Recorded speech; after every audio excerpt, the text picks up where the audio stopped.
Shalom. I am Tuav Apak,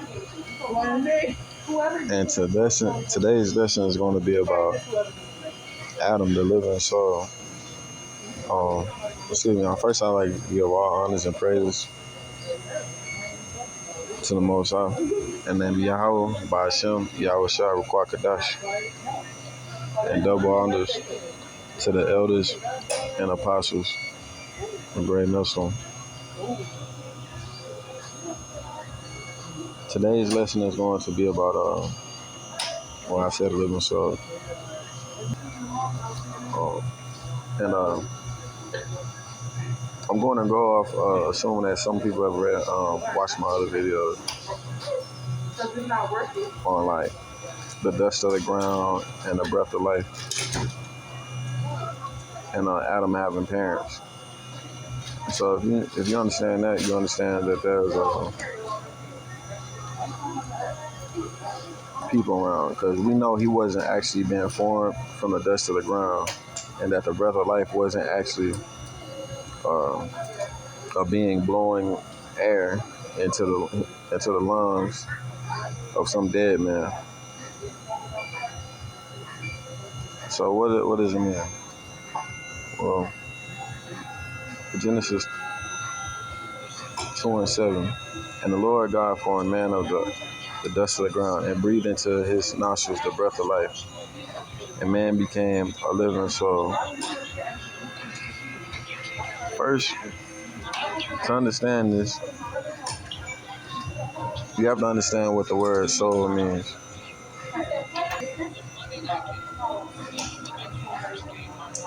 Go to in a minute. There we go. Shalaki, my phone's moving kind of slow. The word for soul is nafash, which means self, life, or mind. In other words, soul just means life. They were trying to get the interpretation, but you can get the verses to prove that. How do we know soul is life? Well, blood is what holds life, and the soul is in the blood. And if your life is in your blood and the soul is in the blood, then obviously they're one and the same, because your soul is life. And you can prove that even in the world. If you lose too much blood, you lose your life. And we can go to Leviticus. Come on. Because Leviticus.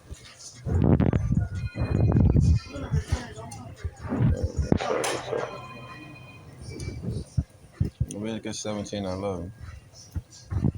For the life of the flesh is in the blood, and I have given it to you upon the altar to make an atonement for your souls, atonement for your life. For it is the blood that maketh an atonement for the soul. Why would your blood make an atonement for your soul? Because your blood is what holds your life.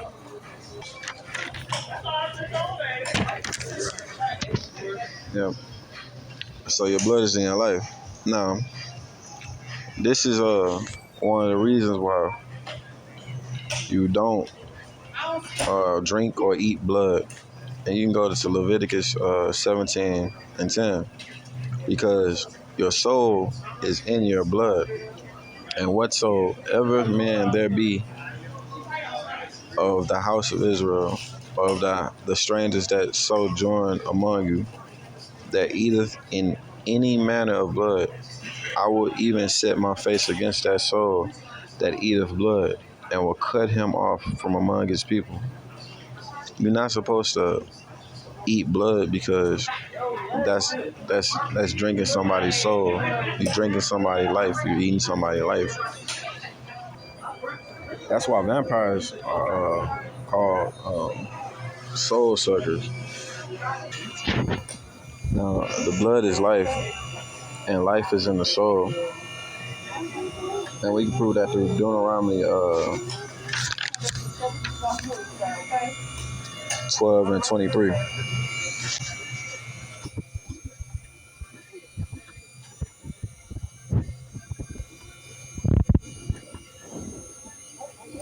Only be sure that thou eat not the blood, for the blood is the life, and thou mayest not eat the life with the flesh.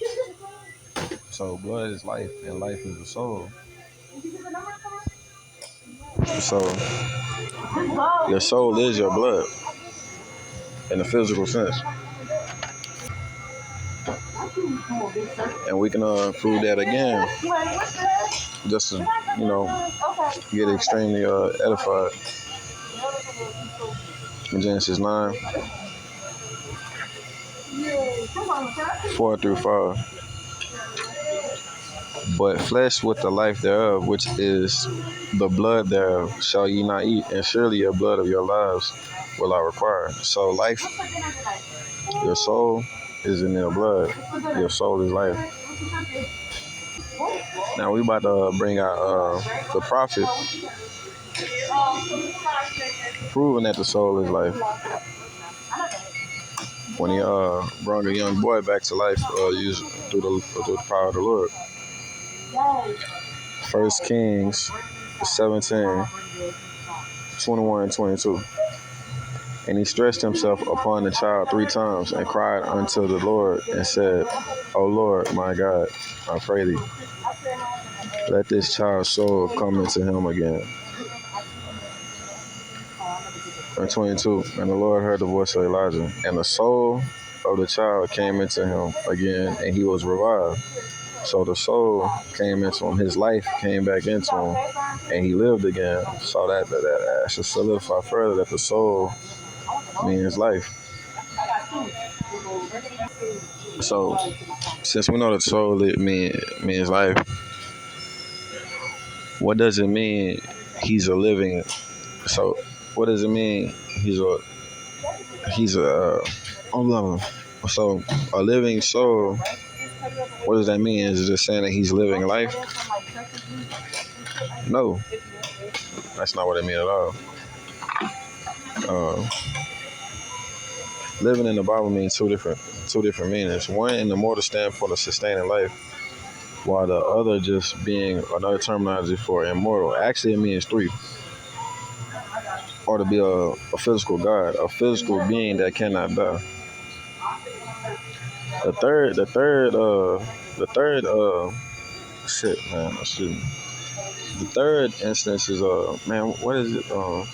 It's like having sense, like mentally. Like it means you got sense.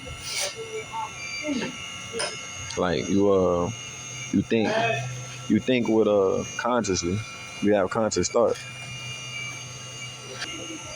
It means you have a conscious thought about yourself. You make conscious decisions. You got a living mindset. You got a mindset that is helpful for sustaining life. And you look up the word living.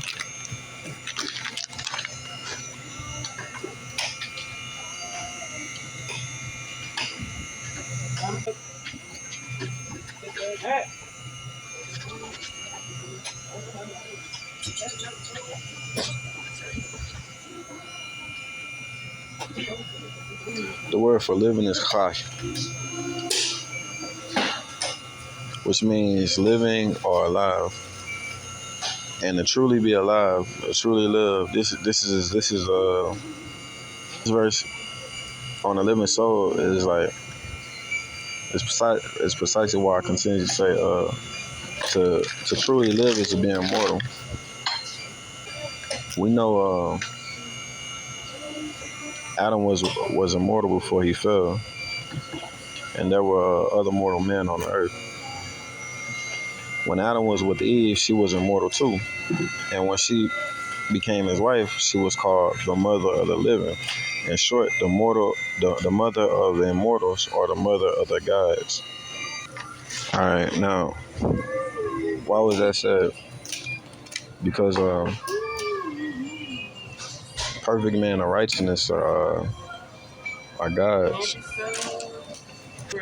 Now we know this was talking about immortality because she wasn't a mother of no animals or mankind, or because there was other men around the time. The only people that was considered living was Adam and his kin, or was Adam and Eve, and those were just they were immortals. So living was supposed to represent immortal because she was supposed to be the mother of all the immortals, or the children that had an immortal gene.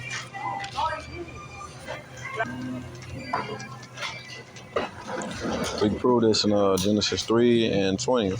Again, and Adam called his wife named Eve because she was the mother of all living. And the only people that was considered living, there was other that was the people that was alive during that time was Adam, who was immortal. So living in this sense means immortal. Now we can prove living is also a term for immortal. We can go to Deuteronomy 5 and verse 26, which directly references God, which is immortal. Deuteronomy 5 and 26.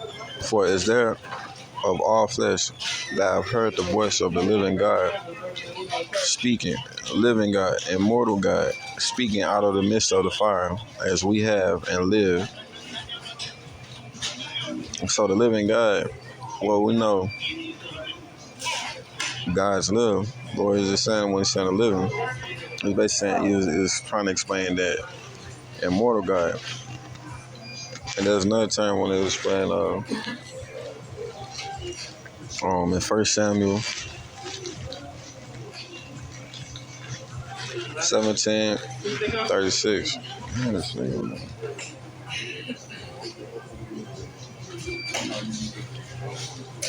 Thy servant slew both the lion and the bear, and this uncircumcised Philistine shall be as one of them, seeing he has defied the armies of the living God, the immortal God.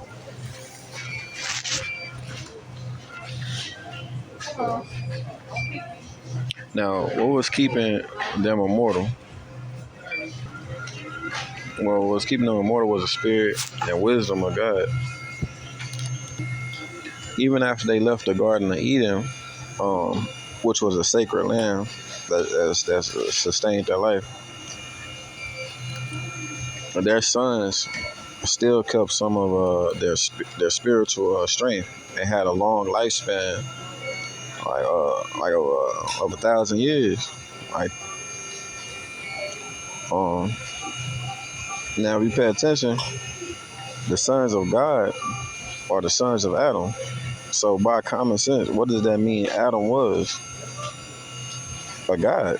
His sons are literally called the sons of God, and they are his sons. So what does that mean?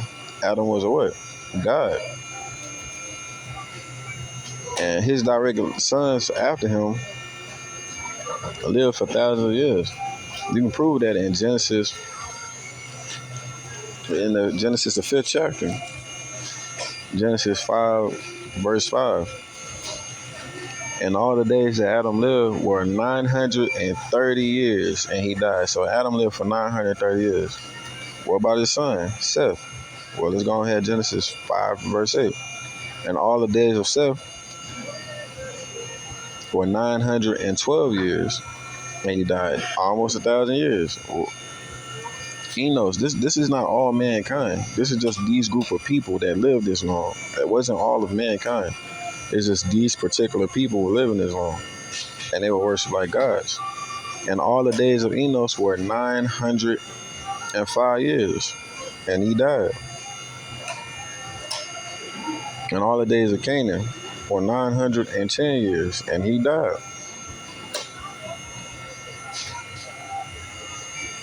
Mahalalel, Mahalalel, Mahalalel, Mahalalel. That's how you say that? Mahalalel? I don't know. Yeah, I know. Mahalalel. Well, Look, Mahalalel, Genesis 5 and 17, and all the days of Mahalalel were 895, and he died. So he lived almost 900 years. These brothers are living almost 1,000 years. Enoch. Enoch lived 365, but he walked the ways of the Most High, so he was just taken and ascended to Godhood. He ascended to a celestial status. Um, I believe I'm correct if I'm not going off. And Genesis, if I'm correct, kind of like Elijah. In Genesis 5 and 27, Methuselah lived until he was 969.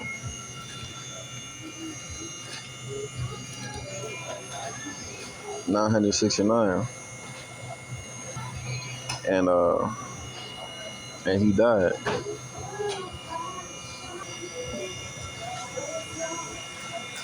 Yeah, and he died.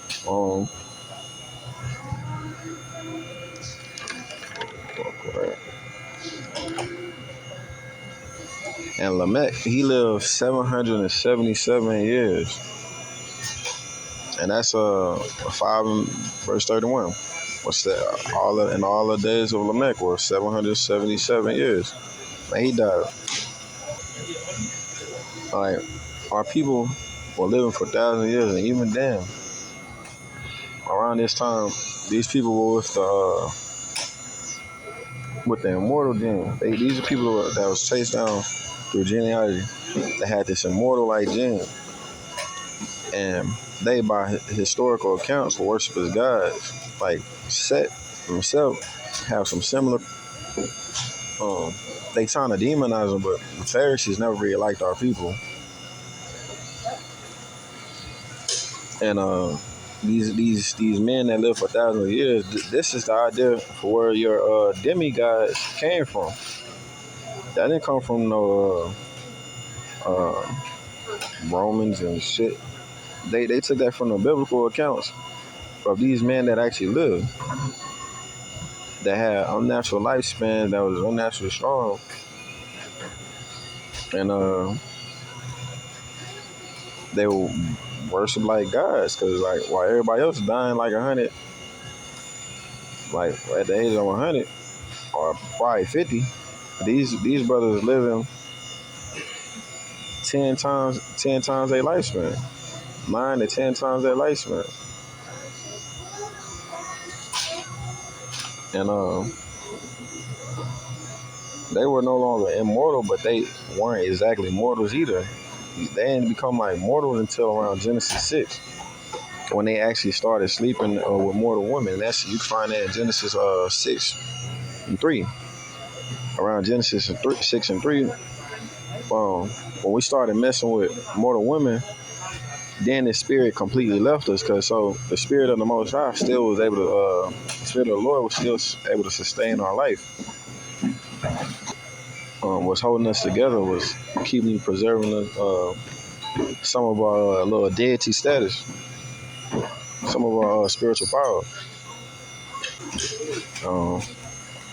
But after Genesis 6 and 3, then our lifespan was we became like damn near regular mortals, from living from 900 to 1,000 years to only around like 120 to 100. Yeah. Genesis 6 and 3, and the Lord said, "My spirit shall not always strive with man, for that he also is flesh. Yet his days shall be 120 years." These people all the way down to Noah had the immortal gene. That's why they was called the sons of God. And God was Adam. The Most High, the most powerful God, the Lord God is the Most High. So our God was Adam, or Yahweh, basically the champion of our people. And